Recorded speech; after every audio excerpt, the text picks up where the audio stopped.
Chelsea again, and thank you for coming and watching my other video. So today we're going to be talking about Introduction to Wicca books for beginners, and I tried my best to get together all of the books that I have from my collection that would be good for beginners and that would make it nice and simple for you guys to understand. So hopefully this video will be nice, sweet, short, and hopefully super understanding, and I hope that this benefits you guys in your journey to Wicca. So the first book that we are going to be talking about is the Encyclopedia of Crystals by Judy Hall, and this book is absolutely wonderful. I love this book. It talks about some guides to how to use crystals, but it also talks about the crystal's system, the chemistry of the crystal, the hardiness of the crystal, the source, the chakra, the planet, and what that specific crystal is beneficial for. And it breaks it down into color-coded, so if you're trying to search up a specific crystal super quickly, it is super easy because they do it by color code, so you can just go in to the book and then say you want you're looking for a crystal that is purple, you just go into the purple section and you search. So it is really useful, although I don't know if I would recommend it as a introduction for people that are just learning about crystals, only because it's a very depth book, but it is a very easy guide, and it makes it super easy to access any kind of crystal that you are looking for. The next one that we are going to be talking about is the Wicca Bible by Anne-Marie, and this book actually was my first actual Wicca book ever. This book helped me find my Green Witch path, and I absolutely love this book because she's really good at breaking down each and every little thing about Wicca. This is a very good introduction if you don't know the path that you want to do yet, because she talks about different traditions and different paths for Wiccans. And I know that someone in the comments actually wanted me to do a video for the different traditions and paths, which I would love to do, and I most likely will be using the information from this book. So this book is very good. It's very basic. It talks about different things. It talks about what Wicca is. It talks about our celebrations, the 5 elements, the gods and goddesses, visualization. It talks about magic and developing skills, and it talks about covens. It's really good because it doesn't go too much in depth where it gets confusing. So this book I definitely recommend. It is wonderful. I love this book. So yeah, it's called the Wicca Bible. It's amazing. Okay, so the next book that we're going to be talking about is called Sabbats, and it's by Llewellyn. Sorry if I pronounced the name wrong, but this book is really good at just breaking down the different Sabbats and the different celebrations that us Wiccans and pagans do. And it's really simple, but it's nice because it helps you do different rituals. It explains what the celebration is for and the cosmic ways of it, and it's just a really good way to kind of step your toes into the water if you're new to the celebrations and if you don't really know what to do, because I remember feeling the same way, and this book helped me so much. This book is really good. It also has different recipes, it has different crafts and pagan lore, so it's a really good book. And it also, like the last one that we talked about, it doesn't get too much in depth, so which is good for introduction books because you don't want to get confused. So this book is really good if you're looking to search for how to celebrate Midsummer or Beltane or Yule. This is a really good source, I believe. That it's an amazing source. I use this for Midsummer, so it's amazing. the next book that we're going to be talking about is called Tarot for Dummies. I actually got this with my tarot cards, and I actually really like it. It breaks down each card and it explains different ways that you can use your tarot cards, and it explains the history of tarot cards, and it breaks down each individual tarot card and its meaning, but they also don't make it in really big and confusing words because it's tarot for dummies. But no, seriously, this book is a really good source if you're really new to tarot cards and you're super interested in it, but you're just so confused by the major arcana and the minor arcana and etc. And it really helps break it down so it makes more sense and it's not as complex. So this book is a really good book if you're looking into tarot readings and deviation. So the next book is also on tarot. I actually got this book in India. I have not read it yet. I know, I'm surprised. I'm obsessed with books and I have not read it yet, guys. That's something. Oh my god. But yeah, so this book, I thought it was so cute when I went to India, and it breaks down each and every individual card, kind of like the other book that we talked about. And this one actually gives you like the element and the signs and the life aspect of each card too. And it's actually, I really like how it's like a pocket size. So like you can carry it around with you if you like want to read at work when you're on your break or anything like that, or if you're traveling.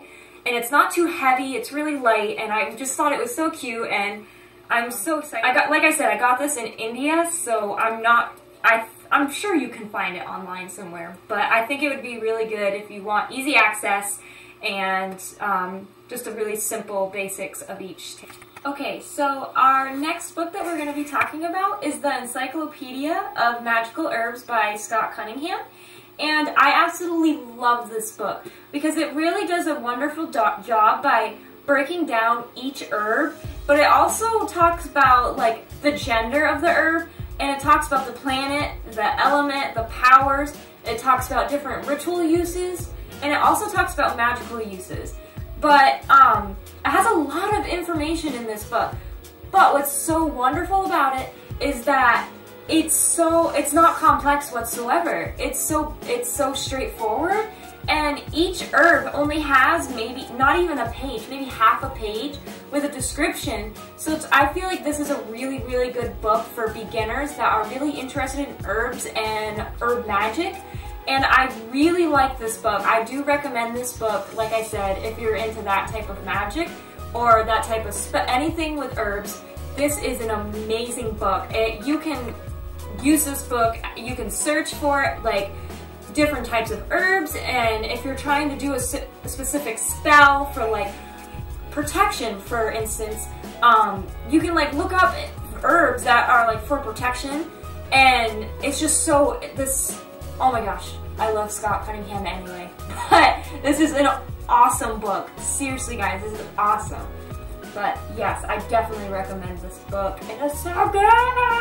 Okay, so our next book is Wicca, A Guide for the Solitary Practitioner by Scott Cunningham. What a surprise! I, again, love Scott Cunningham. This book is really good also for just beginners. Like, if you don't know what your path is, you have no idea, right? You know you're interested in Wicca, and you know that it's just thebomb.com, right? This is a really good book to start because he really breaks it down. He talks about Wicca and the deities, and he talks about magic and how different tools work on your altar, and that he also talks about like music and dance, and he talks about ritual and preparation and how to cast a circle, and days of power, which are our celebrations. And he also talks about the spiral of rebirth and initiation, some different exercises and techniques, self-dedication. He talks about ritual designs.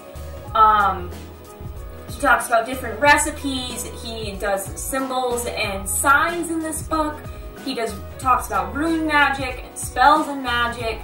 He talks about ritual gestures and word to the wise. He talks about everything in this book, but it's so basic. I love this book because you can actually understand it. Like, most of the books that I've read are not for beginners. It will be like intro to Wicca, and it's like, what? That doesn't make sense because I don't understand it. But yes, this is awesome, guys. I seriously recommend this book. And I know a lot of people online also recommend this book, so definitely, oh my gosh, if you don't have it already, I seriously recommend it. I love it so much. But yes, that is Scott Cunningham's Wicca. It's awesome. Okay, so the next book is called The Good Witch's Daily Spellbook by Patti, Wigington. At first I saw this and I was like, maybe not. And then I actually started reading some of it, and it's actually really helpful for daily spells that are super simple and super quick, especially if you have like a full-time job or if you're a full-time student. Also, I feel like it's really good if you're a closeted witch, because the spells, like I said, they're so simple and they're not complex. You don't need many tools. You don't need like you don't need anything very fancy, you know? Like, for example, one of them is you only need a clean jar and a stick. Like, you could get that anywhere, you know? But this book is really good for, like, if you know your basics of Wicca and you kind of know, like, you don't have to know your path, I feel, to do this type of spell work, because it kind of, like I said before, gets your toes into the water. Like, it helps you get a good grip and understanding of how to do your spells. Because I know that was really hard for me when I first started Wicca, was jumping into the spell work and the magic work, because I was so confused that I felt like I wasn't doing it right, or I wasn't doing something, like, you know, it wasn't working or anything like that. So I really feel like this would be a really good book for your first spells, and it's really nice. She, like I said, she does a spell a day in this book, and they're super simple, and it's a really good reference book. Also, if you want to do a simple spell and you're like, I wonder what I can do, you can look in here, and it's great, because that's what I've been doing lately, because I've been working a full-time job. So I just look in my handy-dandy notebook and look at some spells in here, and it's awesome because I have enough time to do my magic. And then I have the next book, which is Datebook 2018. So it's not really a book, but I really wanted to show you guys this because I really like this book, because I use this book every day. It has in the front, it had at the beginning of it, excuse me, like, it teaches you how to use the book, and it also teaches you like the different planets and the signs. So this is more of an astrology type book, but it's like, it shows you each day. It's kind of like a calendar. It shows you each day, and it shows you like what quarter the moon is in, and like what sign it's in if we're in a retrograde, and like what color of the day it is, and all that stuff. So it's really helpful for me, and it also tells you which days are best for like planting or harvesting. So since I'm a green witch, I really like to use this because I have an herb garden. So I really like to make sure that I'm doing, or like harvesting my herbs or drying my herbs or anything in that kind of sort on the right day. Because if you don't, your herbs can die and wither away, and it's really sad. I know from experience. Don't do that. Okay? Okay, and the last book that I'm going to be talking about is a book that I actually got today, but I've been hearing really good things about it. And I also looked it up online, and it's like a highly recommended book for people that feel comfortable with their practice. It's called the Encyclopedia of 5,000 Spells by Judika. I'm sorry if I pronounced that wrong, but it's a huge book full of just a bunch of different spells that you can do. And I'm really excited to start reading this because, like I said, I just got it today as a present for myself, and I'm really excited to read this. But yeah, so that's my last book to show you guys. I'm sorry that this video was so long. I just wanted to give you guys as much information on each book as I possibly could. And I also will leave the title and the author down in the description. And I'll also leave pop-ups when I'm talking about them with the title and the author. So, yeah, thank you guys so much for supporting me on my YouTube journey. I appreciate you guys so, so much, and I hope you guys had a wonderful midsummer, and I hope to see you guys on my next video, which will be a surprise. Okay, lovelies, thank you so much.